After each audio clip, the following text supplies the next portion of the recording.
జీవితమంటే కల కాదు, అది కవులు రచించే కథ కాదు.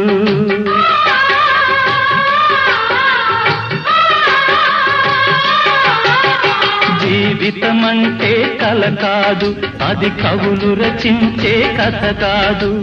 కనుమరుగైనది సిరి కాదు, అది మనదని తలచుట సరికాదు.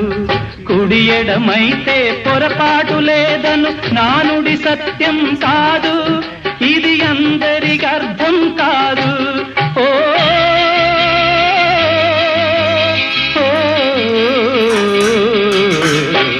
వేగు చుక్క మొలిచింది, వేకువ పొడ చూపింది, తూర్పు తెల్లవారక ముందే కాలం